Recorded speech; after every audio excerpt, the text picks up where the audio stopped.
বিসমিল্লাহির রহমানির রহিম।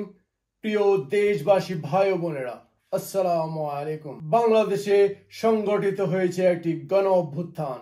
ছাত্র জনতার এই বিজয় নস্যাৎ করার জন্য চলছে এক বিশাল ষড়যন্ত্র এবং ভারতে বসে চলছে এক বিধ্বংসী প্ল্যান।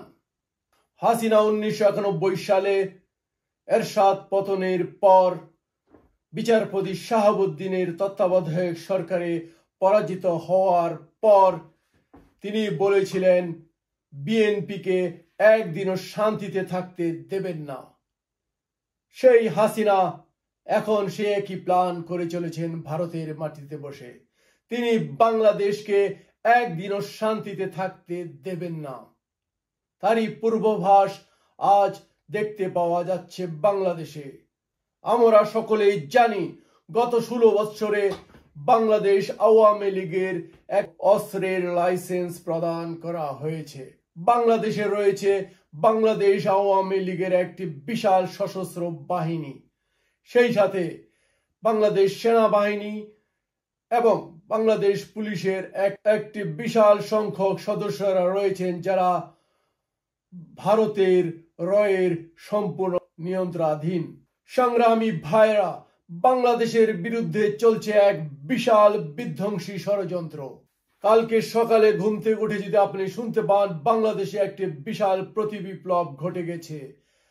ভারতীয় সেনাবাহিনী, বাংলাদেশ সেনাবাহিনী এবং পুলিশ বাহিনীর সম্মিলিত এক অভিযানে একটি প্রতিবিপ্লব ঘটে গেছে এবং বাংলাদেশের এই অন্তর্বর্তী সরকারের সকল সদস্যকে হত্যা করে হাসিনা পুনরায় ক্ষমতায় বসে গেছে।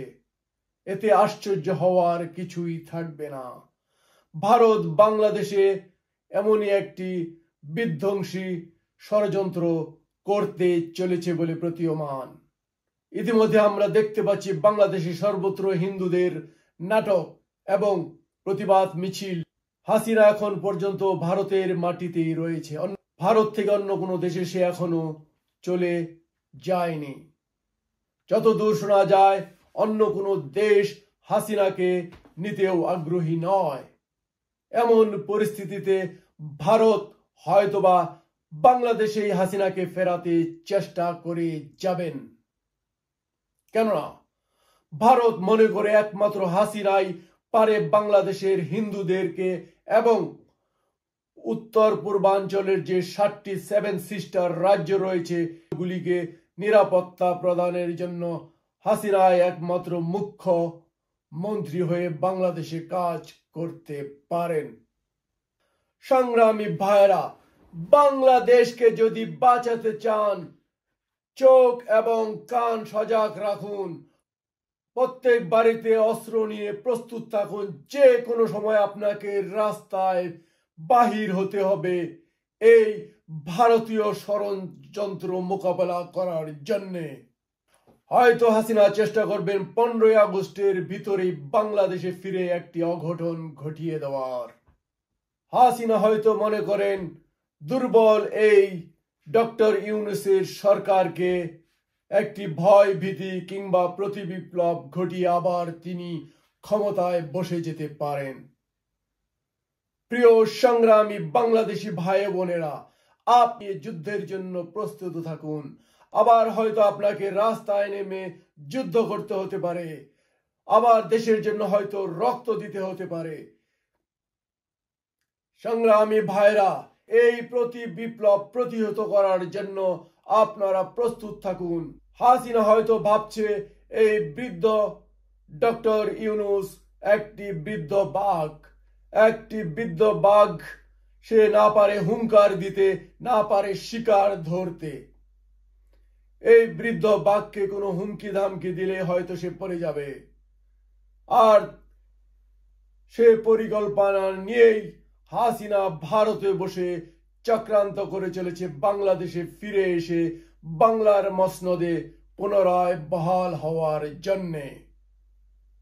সংগ্রামী বাংলাদেশি ভাই বোনেরা, যদি এই প্রতিবিপ্লব প্রতিহত না করতে পারেন বাংলাদেশের প্রতিটি উপজেলায় গড়ে উঠবে একটি করে আয়না ঘর।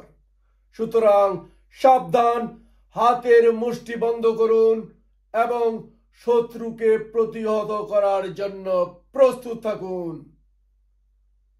সংগ্রামী ভাইরা, নাসরুম মিনাল্লাহি ওয়া ফাতুন করিব, নাসরুম মিনাল্লাহি ওয়া ফাতুন করিব, নাসরুম মিনাল্লাহি ওয়া ফাতুন করিব। আল্লাহর তরফ থেকে সাহায্য এবং বিজয় অতি সন্নিকটে। জয় বাংলাদেশ, বাংলাদেশ জিন্দাবাদ।